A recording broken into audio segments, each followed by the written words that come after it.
I want to welcome to our studio today Cindy C. Cindy has spent her career in natural resource management and in communications, and the fruit of that she's written this really interesting book, and we're going to show that to you today, but we want to explore some of the ideas that come out of that book today. So show us the book a little bit and tell us just a little bit about it, then we'll dig in. Sure.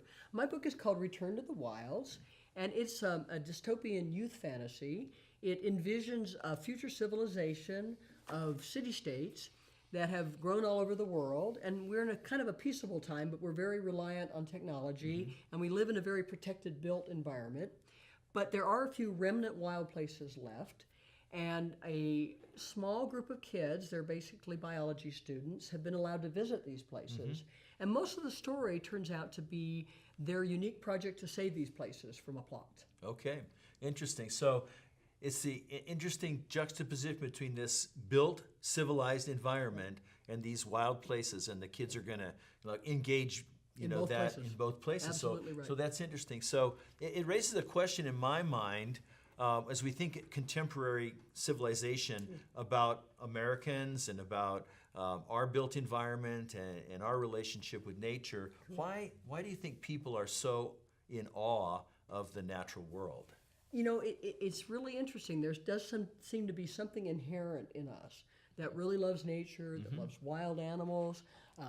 I have noticed as I've gotten more involved in social media that if you get on a site like Instagram, that National Geographic, that has wonderful pictures of animals and of cultures and landscapes, has 109 million viewers. Wow. So people are very fascinated with nature. I think that if you look at our origins as a human race, that we grew up with nature. Yeah. You know, you look at the archaeological record, our ancestors were hunters and gatherers. Right, we're really embedded in nature in a way that we're not used to today. Yeah, absolutely. I've heard it said that Aboriginal cultures don't have a word for wilderness, they call it home. They call it home. Yeah.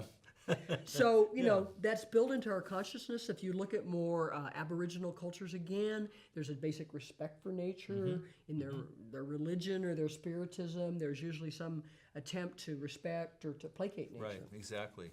There's a sense of bond, a sense of connection. Absolutely. Yeah, we're part of it, not we're here and it's there kind of thing. Yeah. Well, I watched a film that I think the Forest Service put together and with some wilderness environmental groups on wilderness, and the whole 30 minutes were people groping for words to talk about wilderness. Wow, you know? That's the awe. Yeah, the awe yeah. side of I mean, it, I would use the word holy. People think it's holy. Yeah. You know, it's just different and There's apart, something, and yet we want to be there. Yeah. Okay. Interesting. Well, it's interesting because in spite of that impulse, yet in our culture we seem pretty disconnected. Yeah. You know, so where did that happen, or how do you think that came about in our day and age? Right. And you know, you could even maybe see the conflict that if you look at polls, something like 75% of American adults will say we should protect the environment, we should do everything we can. Another 25% says we're doing way too much to protect the environment. So there is sort of there's a certain sense of you know, of a little bit of a conflict. And I think what you're saying, Ross, about this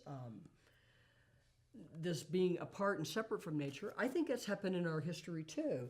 As the human race got more adaptive, which is what we're really good at, and we created technology, we built cities to protect ourselves. Right. You know, we protect ourselves from the environment, from the elements, we make our life easier, but as a result, we've sort of moved nature away from us. Right. Our food comes from somewhere else. Right. We don't even recognize it, you know, it's in a package. It's in a package. We don't know where the origin of this stuff is, you know. Yeah, absolutely. And you know, we may spend the whole day in the office and never even walk outside. We don't even know it's raining. Right, it's funny because the closest we get is we have a wallpaper on our computer. Right, of with the a Grand beautiful Canyon picture. Or something, you know. Yeah, a National Geographic picture. A National Geographic picture, Absolutely right. So that is not so much part of our world anymore. And then, you know, it's just part of the human project to keep trying to adapt and develop things for our own convenience.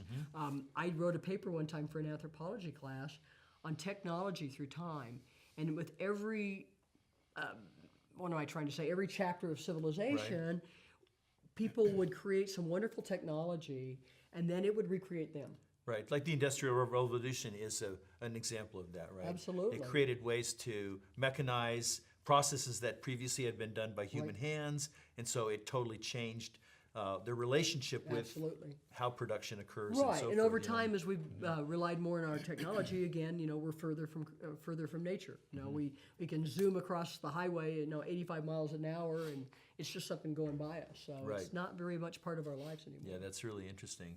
I just wonder then, what are some ways that we can sort of re-engage a little bit? I had a thought, sometimes I think back to your idea of progress, that we, if you've ever camped out in the wilderness, it's not necessarily comfortable No, always. It's not the comforts of home where you can control the climate, I control my Turn it bed and so on. forth. I think that has driven us too, that we just want more comfort. Right. And so we've moved away from interaction. Absolutely. So what can we do about it? Well, I mean, there's the simple thing is spend time outside. Okay. I really think just the I used to be an avid jogger, and just taking my lunch hour to go jog. Yeah. In this particular town, you have mountains just right behind your town, and you can just jog right up to them.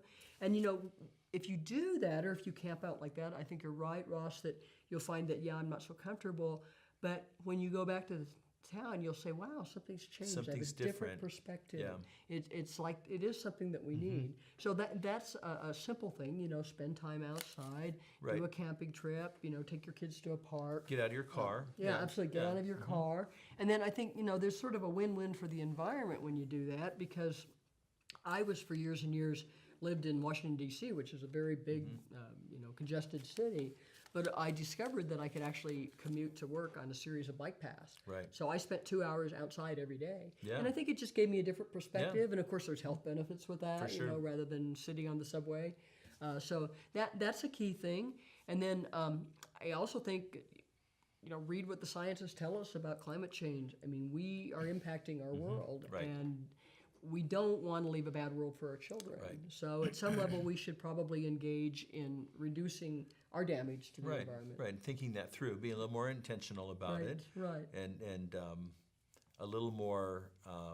I think we can be willing to adapt some pretty simple lifestyle changes that Absolutely. might feel like an inconvenience at first. Yes. But in the long run, you know that you get over that pretty Right, quickly. right. And you always feel better about the good things that you Yeah, do, yeah. as opposed to the convenient things. Yeah, that we do. exactly. Well, we want to make sure people know about your book. And so is there anything else you want to share about Right. how this plays out in the story? Sure. I think the book is a really nice metaphor of doing what you can for the environment, because in this case, the children, the protagonists in my book, and they're about maybe 10 or 11 years old, they receive a mysterious summons to go to the wilds, and they're actually asked to save the wilds. And how that unfolds is real interesting. I mean, they have urban adventures, they have wild adventures, Yeah. but they all do different things. Some of them are very geeky, and they're actually able to use their geek skills to outwit some of the dark forces that are trying to destroy the Right, wilds. right. So there's that idea that each of us probably has something to offer, Yeah. and each of us has a responsibility. Right.